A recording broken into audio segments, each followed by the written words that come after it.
Hi గారు. Second power channel ప్రస్తుతం మనతో పాటు దామ బాలాజీ గారు సీనియర్ జర్నలిస్ట్ ఉన్నారు. వారితో ఒకసారి మాట్లాడదాం. నమస్కారం సార్. నమస్తే. సార్, ఇజ్రాయెల్‌కు, హిజ్బుల్లాకి మధ్య అమెరికా సమక్షంలో శాంతి ఒప్పందం జరగబోతుందంటున్నారు సార్. మరి ఎందుకు ఈ శాంతి ఒప్పందం? వాళ్ళిద్దరి మధ్య ఎటువంటి విభేదాలున్నాయి? మరి ఇప్పుడు ఈ రెండిటి మధ్య శాంతి ఒప్పందం జరిగితే మిగతా వాటికి హమాస్, గాజా వీటి పరిస్థితి ఏంటి సార్? లాస్ట్ ఇయర్ అక్టోబర్ 7న హమాస్ ఇజ్రాయెల్ మీద ఒక టెర్రరిస్ట్ అటాక్ చేసింది. సామాన్య ప్రజలు దాదాపు 1200 మందిని చంపేసింది. అప్పటి నుంచి వార్ అనేది మొదలైంది. అంతకు ముందు నుంచి కూడా ఇది అంటే ఇజ్రాయెల్ పాలస్తీనా ఏర్పాటు దగ్గర నుంచే గొడవలు ఉన్నాయి. రకరకాల అనేక యుద్ధాలు జరుగుతున్నాయి. ప్రజెంట్ ఈ సంక్షోభం అనేది అక్టోబర్ 7న స్టార్ట్ అయింది. అయితే ఇప్పుడు ఏమవుతుందంటే, మనం సింపుల్గా చెప్పాలంటే, ఇజ్రాయెల్ ఒక పక్క, పాలస్తీనాను సపోర్ట్ చేసే దేశాలు కానీ గ్రూపులు కానీ ఒకవైపు, ఇజ్రాయెల్కి సపోర్ట్గా అమెరికా, ఫ్రాన్సు, యూకే ఇటువంటి వెస్ట్రన్ కంట్రీస్. ఇక్కడ ఇజ్రాయెల్కి వ్యతిరేకంగా పాలస్తీనాలో ఉండే హమస్ అని, తర్వాత యెమెన్లో ఉండే హూతీలని, తర్వాత లెబనాన్లో ఉండే హిజ్బుల్లా అని, తర్వాత వెస్ట్ బ్యాంక్లో ఉండే పాలస్తీనా మిలిటెంట్ గ్రూపులు, తర్వాత ఇరాక్లో ఉండే షియా మిలిటెంట్ గ్రూపులు, ఇలాగా కొన్ని మిలిటెంట్ గ్రూప్స్ అంతా కూడా ఇరాన్ ఏకం చేసింది. ఈ ఏకం చేసి కొన్నిటిని తానే క్రియేట్ చేసింది, ఏకం చేసి వీటికి యాక్సిస్ ఆఫ్ రెసిస్టెన్స్ అని పేరు పెట్టింది. అంటే ఇజ్రాయెల్తో ఒక పాలస్తీనా పోరాడే శక్తి పాలస్తీనాకు లేదు. ఇజ్రాయెల్కి ఏంటంటే అమెరికా సపోర్టు, మిగతా వెస్ట్రన్ కంట్రీస్ సపోర్ట్ ఉంది. ఇజ్రాయెల్ కూడా స్ట్రాంగ్ నేషన్. దాని మిలిటరీ పవరు, దానికి ముఖ్యంగా టెక్నాలజీలో చాలా అడ్వాన్స్డ్గా ఉంటుంది. మనలాంటి దేశాలు కూడా సర్వైలెన్స్ టెక్నాలజీ ఇవన్నీ కూడా ఇజ్రాయెల్ నుంచి తెచ్చుకుంటాం మనం. ఫోన్ ట్యాపింగ్లో కూడా మొన్న కూడా బయటపడింది. అట్లాగే పెగాసెస్ అనే సాఫ్ట్వేర్ కూడా స్పై సాఫ్ట్వేర్, అది స్పైవేర్ అంటారు. ఈ స్పైవేర్ కూడా ఇజ్రాయెల్ నుంచి తెచ్చుకున్నాం. కాబట్టి ఇజ్రాయెల్ టెక్నాలజీ లీడర్. కాబట్టి టెక్నో వార్ఫేర్ అనేది ఇవాళ జరుగుతుంది. ఏఐ వార్ఫేర్, టెక్నో వార్ఫేర్ అనేది ఇంపార్టెంట్. మామూలు ఫిజికల్గా కత్తులతోనో గన్తోనో ఒకరు కాల్చుకునేది కాదు. టెక్నాలజీ ఎవరి చేతిలో బలంగా ఉండి దానికి సంబంధించిన మోడర్న్ వెపన్స్ ఎవరి చేతిలో ఉంటే వాళ్ళే ఇవాళ విజేతలు. సో ఆ యాంగిల్లో ఇజ్రాయెల్ స్ట్రాంగ్గా ఉంది. అట్లాగే ఇజ్రాయెల్ ఇంటెలిజెన్స్, మొసాద్ లాంటి సంస్థలు చాలా స్ట్రాంగ్గా ఉంటాయి. దాన్ని ఎదుర్కోలేక ఒక దేశం ఎదుర్కోలేవు కాబట్టి ఇవన్నీ ఏకమైనాయి. ఇవన్నీ ఏకమయ్యి యాక్సిస్ ఆఫ్ రెసిస్టెన్స్గా పేరు పెట్టారు. దీంట్లో ఇందాక నేను చెప్పినవన్నీ ఉంటాయి. దీనికి ఇరాన్ సపోర్ట్ చేస్తుంది. వాళ్ళకి ఆయుధాలు, ఫండింగు, ట్రైనింగు ఇదంతా ఇరాన్ చేస్తుంది. ఇందులో హమస్ అనేది లాస్ట్ ఇయర్ అటాక్ చేసింది. హమస్ని నేలమట్టం చేయడానికి ఇజ్రాయెల్ గాజాలో, అంటే పాలస్తీనా 2 భూభాగాలుగా ఉంటుంది. ఒకటి గాజా, ఒకటి వెస్ట్ బ్యాంకు. ఆల్రెడీ వెస్ట్ బ్యాంకులో ఇజ్రాయెల్ వెస్ట్ బ్యాంకులో తన మిలిటరీ క్యాంపుని పెట్టేసి అక్కడ ప్రజల్ని ఒక ఓపెన్ జైల్ లాగా పెట్టేసింది. దాన్ని ఆక్యుపేషన్ అంటారు.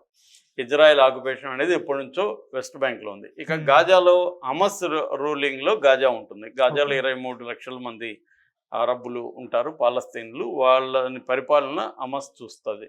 సో ఇప్పుడు హమస్ ఇజ్రాయెల్ మీద అటాక్ చేస్తుంది కాబట్టి ఇజ్రాయెల్ ఏం చేసింది, గాజా మీద వారు ప్రకటించి కేవలం హమస్ నాయకులను చంపడం కాకుండా మామూలు పౌరుల్ని నిన్నటికి లెక్కకి 44,235 మందిని ఇప్పటి వరకు చంపేసింది గాజాలో. అందులో సగం మంది పిల్లలు, ఇంకొక 20% మహిళలు. అంటే దాదాపు 60% పిల్లలు, మహిళలు ఉన్నారు. ఓన్లీ 40% మగవాళ్ళు, అంటే అడల్ట్స్, మేల్ అడల్ట్స్. సో ఈ విధంగా మామూలు సాధారణమైన పౌరులు ఒక జెనోసైడ్గా దాన్ని చెప్పచ్చు. ఒక మారణ హోమంగా మనం మోడర్న్ దీంట్లో చెప్పచ్చు. ఆ స్థాయిలో చేస్తుంది. దీనికి వ్యతిరేకంగా హమస్కి మద్దతుగా ఇటు హెజ్బుల్లా తన సౌత్, ఇజ్రాయెల్ నార్త్లు భూభాగాల మీద అటాక్ చేస్తుంది ఎప్పటి నుంచో. అటు హమస్ చేస్తుంది, ఇటు హౌతీలు కూడా చేస్తున్నారు. అట్లాగే సిరియాలో కూడా కొంతమంది ఇజ్రాయెల్ దాని మీద దాడి చేసి, అంటే మల్టిపుల్ అటాక్స్ ఇజ్రాయెల్ మీద చేస్తున్నారు. దాంతో ఇజ్రాయెల్ ఏం చేసిందంటే, వీళ్ళల్లో అందరిలోకి బలవంతులు ఎవరంటే హెజ్బుల్లా గ్రూపు. హెజ్బుల్లా లెబనాన్ రాజకీయాల్లో కూడా హెజ్బుల్లా పార్టీ స్ట్రాంగ్గా ఉంటుంది. పార్లమెంట్లో కూడా వీళ్ళు ఎంపీలు ఉంటారు. అట్లాగే హెజ్బుల్లా మిలిటరీ పరంగా కూడా చాలా స్ట్రాంగ్ ఫోర్స్, లక్షల సైన్యము, బలమైన ట్రైనింగు, మంచి ఆయుధాలు, ఇవన్నీ అక్కడ బలంగా ఉంటుంది. రెండోది వాళ్ళు సిరియాలో వెళ్ళి అక్కడ పోరాటం చేశారు కాబట్టి వారికి వార్ఫేర్లో ట్రైనింగ్ కూడా ఆన్ జాబ్ ట్రైనింగ్ అంటాం కదా, గ్రౌండ్లో పోరాడిన ట్రైనింగ్ కూడా ఉంది వాళ్ళకి. సో ఇవన్నీ ఉన్నాయి కాబట్టి ఇజ్రాయెల్ చాలా స్ట్రాంగ్గా, ఇజ్రాయెల్ మీద ఈ హెజ్బుల్లా గ్రూపు చాలా స్ట్రాంగ్గా అటాక్ చేస్తుంది. సో ఇప్పుడు అందుకని హెజ్బుల్లా ఉన్న లెబనాన్ మీద ఇజ్రాయెల్ గత కొంతకాలంగా దాడులు మొదలుపెట్టింది. డైరెక్ట్గా ఇజ్రాయెల్ ఒక మోడస్ ఆపరెండి ఏమంటే ఎనిమి ఎవరున్నారో వాళ్ళని మాత్రం టార్గెట్ చేయదు. ఇప్పుడు ఫర్ ఎగ్జాంపుల్ పాకిస్తాన్లో టెర్రరిస్టులు ఇండియా మీదకి వచ్చి బాంబులు వేస్తే ఇండియా ఏం చేసింది, మోడీ ఆధ్వర్యంలో అక్కడికి వెళ్ళి సర్జికల్ స్ట్రైక్స్ ఎవరైతే ఉన్నారో వాళ్ళని మాత్రమే కొట్టింది తప్ప మిగతా సామాన్యుల సివిలియన్ జోలికి ఇండియా గవర్నమెంట్ వెళ్ళలేదు. కానీ ఇజ్రాయెల్ అలా చేయదు. ఇజ్రాయెల్ ఎవరైనా టెర్రరిస్టులు తమని అటాక్ చేస్తే ఆ టెర్రరిస్టులు మాత్రమే చేయకుండా సామాన్య ప్రజలను కూడా వేలాది మందిని చంపేయడం అనేది ఇజ్రాయెల్కి ఉండే మెథడ్. అలాగా లెబనాన్లో కూడా ఇజ్రాయెల్ బాంబులు వేసి ఇప్పటి వరకు కొన్ని 2 నెలల్లోనే 3,500 మంది సైనికుల్ని, ఒక 1,500 మంది సివిలియన్స్ని చంపేసింది. 1,2 లక్షల మంది శిబిరాల్లోకి వెళ్ళిపోయారు. బీరూట్ని వదిలి, బీరూట్ రాజధానిలోనే సౌత్ బీరూట్లో విపరీతంగా దాడులు చేస్తుంది. నిన్న మొన్న కూడా దాడులు చేసి చంపుతుంది. రోజు 10ల సంఖ్యలో అది చంపుతూ వస్తుంది. దీనికి ప్రతీకారంగా హెజ్బుల్లా కూడా దాడులు చేస్తుంది ఇజ్రాయెల్ మీద. కానీ అక్కడ ఈ స్థాయిలో మానవ హననం జరగట్లేదు. పైగా వాళ్ళు సివిలియన్ టార్గెట్స్ అనేవి లేవు. కానీ ఇరాన్ కూడా ఒకసారి దాడి చేస్తుంది. మళ్ళీ ఇరాన్కి వ్యతిరేకంగా వీళ్ళు కూడా దాడి చేశారు. ఈ కాంటెక్స్లో ఇప్పుడు ఇజ్రాయెల్కి హిజ్బుల్లాకు మధ్య ఈ 2 నెలలుగా జరుగుతున్న వారికి ఫుల్ స్టాప్ పెట్టాలని ఇరు పార్టీలు అమెరికన్ ఇంటర్వెన్షన్తో రెడీ అయ్యారు. ఇందులో ఆల్రెడీ జాన్ కిర్బీ అని అమెరికన్ నేషనల్ సెక్యూరిటీ స్పోక్స్మన్ కూడా ప్రకటించాడు. అలాగే అమెరికాలో ఉండే ఇజ్రాయలీ అంబాసిడర్ డానీ డానన్ కూడా నిన్న ప్రకటించాడు చర్చలు జరుగుతున్నాయని. ఆల్రెడీ నెతన్యాహు దానికి ఒప్పుకున్నాడు. నిన్న క్యాబినెట్లో కూడా ఫైనలైజ్ చేశారంటున్నారు. సో ఇందులో కొన్ని ఇంకా ఇబ్బందికరమైన విషయాలు ఉన్నాయి. ఇందులో ఏంటంటే ప్రధానంగా ఈ విరమణ, కాల్పుల విరమణ. ఈ కాల్పుల విరమణ సీజ్ ఫైర్ ఫ్యాక్ట్ అంటారు, సీజ్ ఫైర్ ఒప్పందం 2 నెలలు మాత్రమే ఉంటుంది. ఈ 2 నెలల్లో ఎవరు ఒకరినొకరు కవ్వించుకోకూడదు, ఒకరినొకరు అటాక్ చేసుకోకూడదు. లెబనాన్లో ఉండే ఇజ్రాయలీ ఫోర్సెస్ని వెనక్కి తీసుకోవాలి అనేది ఒక కండిషన్. అట్లాగే లెబనాన్ సౌత్ దగ్గర ఉన్న లిటానీ రివర్ వరకు లెబనాన్ ఫోర్సులు ఉన్నాయి, అంటే హెజ్బుల్లా ఫోర్సులు ఉన్నాయి. హెజ్బుల్లా ఫోర్సులు ఇంకా అక్కడి నుంచి పక్కకు వచ్చేయాలి. తర్వాత ఇజ్రాయెల్ నార్త్ మీద అటాక్స్ అనేవి లెబనాన్లో ఉండే హెజ్బుల్లా చేయకూడదు. అట్లాగే ఫోర్సెస్ని అంతా కూడా విత్డ్రా చేసి లెబనాన్ ఆర్మీ ఫోర్సులు మాత్రమే ఉండాలి. అంటే లెబనాన్ ఆర్మీ వేరు, హిజ్బుల్లా వేరు, అది మనకు గుర్తుండాలి. లెబనాన్ కంట్రీలోనే హిజ్బుల్లాకి సపరేట్ ఆర్మీ, సపరేట్ వ్యవహారం ఉంటుంది. లెబనాన్ ఆర్మీ అనేది దేశానికి సంబంధించిన ఆర్మీ ఉంటుంది. ఆ ఆర్మీ ఉండొచ్చు. అట్లాగే యుఎన్ అబ్జర్వర్ ఫోర్స్ కూడా వాళ్ళకి అండగా ఉంటుంది. ఈ హెజ్బుల్లా ఫోర్స్ మాత్రం బార్డర్ లిటానీ రివర్ దగ్గర వరకు బార్డర్లో ఉండొద్దు అనేది ఒక కండిషన్.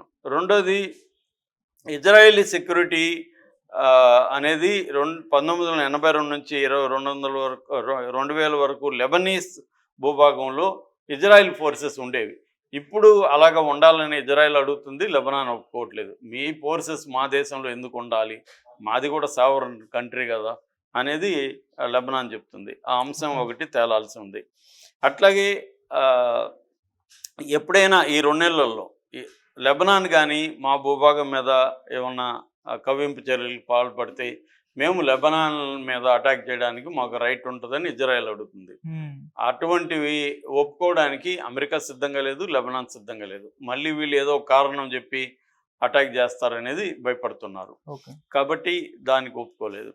అట్లాగే లెబనాన్లో ఉండే ఈ హెజ్బుల్లా వాళ్ళు ఆయుధాలు తయారు చేయకూడదు, ఆయుధాలు కొనకూడదు అనేది ఒక ఒప్పందం జరుగుతుంది. దీన్ని పరిశీలించడానికి 5 దేశాలు, అమెరికా, ఫ్రాన్స్తో కూడుకున్న 5 నేషన్ కమిటీ, ఓవర్సైట్ కమిటీ అంటారు. ఓవర్సైట్ కమిటీ అనేది ఈ అమెరికా ఆధ్వర్యంలో పనిచేయాలి. ఇటువంటి కొన్ని కండిషన్లతో ఈ ఒప్పందం జరుగుతుంది. ఇంకా అది ఫైనల్ కాలేదు. చర్చల లోపల ఉంది. అయితే జరిగే అవకాశం ఉంది. ఎందుకంటే అమెరికాకు కూడా ట్రంప్ ఆల్రెడీ చెప్పాడు, ఐ స్టాప్ వార్స్ అన్నారు, యుద్ధాలను ఆపుతానన్నాడు ట్రంప్. కాబట్టి యుద్ధాల వల్ల నష్టం అనేది ట్రంప్ కూడా గ్రహించాడు. కాబట్టి కొద్దిగా టెంపరీగా వీళ్ళ యుద్ధం ఆగే పరిస్థితి అయితే కనిపిస్తుంది. ఇటు Hezbollah group leader Naim Qassem కూడా యుద్ధం ఆపుదామని ఆయన కూడా అంటున్నాడు. ఎందుకంటే బీరూట్లో కానీ విపరీతమైన ప్రజలు చనిపోతున్నారు. హిజ్బుల్లా మీద లెబనాన్లో వ్యతిరేకత వస్తుంది. ఇక నెతన్యాహు చూసుకుంటే నెతన్యాహుకి ఆల్రెడీ పొలిటికల్గా ఇబ్బందులు ఉన్నాయి, లీగల్గా అతని మీద క్రిమినల్ కేసులు ముందుకొచ్చే అవకాశం ఉంది.